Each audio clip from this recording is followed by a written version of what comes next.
परंतु आज की स्थिति को समझने के लिए यू हैव टू अंडरस्टैंड कि ममता बनर्जी बनी कैसे। ये कुछ 1980 की बात है, जब ममता बनर्जी द पॉलिटिशियन की अभ्युदय होती है।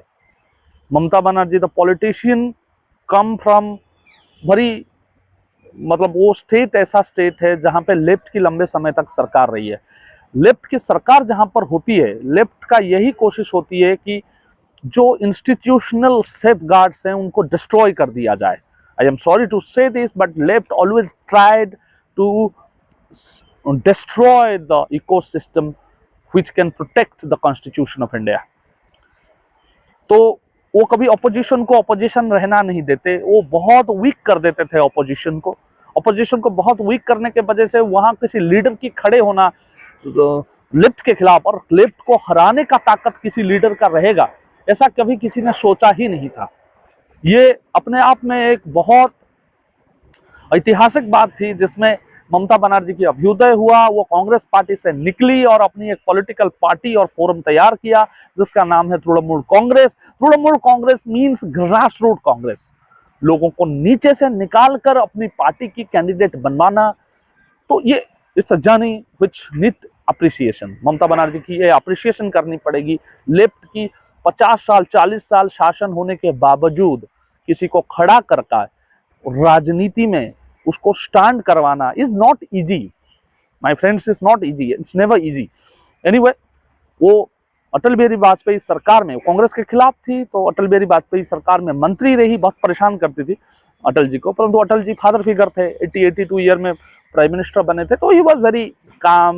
मतलब ममता बनर्जी को एक बेटी की तरह समझाते थे, बेटी चिल्लाती थी चली जाती थी। बट नरेंद्र मोदी की बीजेपी में तृणमूल कांग्रेस की कोई जगह नहीं था, ये आप अच्छी तरह जान रहे हैं, क्योंकि वेस्ट बंगाल एक ऐसा स्टेट है जिसको अमित शाह जीतना चाहते हैं, नरेंद्र मोदी जीतना चाहते हैं।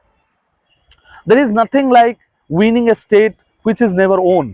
त्रिपुरा कभी नहीं जीता था बीजेपी। सबसे ज्यादा कौन सी राज्य को जीतने में सेटिस्फेक्शन मिला है, आप अमित शाह से पूछेंगे, वो कभी मध्य प्रदेश राजस्थान नहीं बोलेंगे, वहां तो बीजेपी की सरकार थी। वो त्रिपुरा जितवा के लाए जहां कभी सरकार नहीं आई थी, असम जिता कर लाए, जो भी करना पड़ा। दे आर 24/7 इलेक्शन मोड में रहते हैं वो दोनों। तो वहां से सरकार और सत्ता का ये जो अभ्युदय हुआ, वो ममता बनर्जी को अनसेटल कर दिया है। एक चीज तो क्लियर है, SIR से ज्यादा परेशानी बीजेपी को है, हिंदू वोटर कट रहा है, परंतु ममता बनर्जी इज एंग्री। ममता बनर्जी कह रही है कि 130 लोगों की जानें चली गई SIR करते करते। क्यों चली गई? ये state government should be responsible for law and order. किसी BLO के ऊपर अटैक होता है, जिम्मेदारी सेंट्रल गवर्नमेंट की हो ही नहीं सकता, इलेक्शन कमीशन की हो ही नहीं सकता। किसकी जिम्मेदारी होनी चाहिए? जिम्मेदारी है आपकी। आपकी पुलिस, हमारे देश की फेडरल सिस्टम में police is answerable to the chief minister और the home minister of the state. How can you tell that it is responsibility of Gyanendra Kumar or whoever it is, Ganesh Kumar or anybody? It is prime responsibility of the people who is sitting in the police department.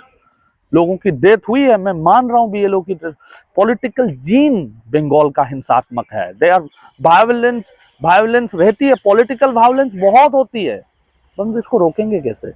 इसको रोकने की एक ही तरीका है, political solution ढूंढना होगा। Court से solution नहीं मिलेगा इस इश्यू का। ममता बनर्जी को लगता है कि इश्यू जो है, पॉलिटिकल इश्यू जो है, पॉलिटिकल तरीके से ही समाधान होता है।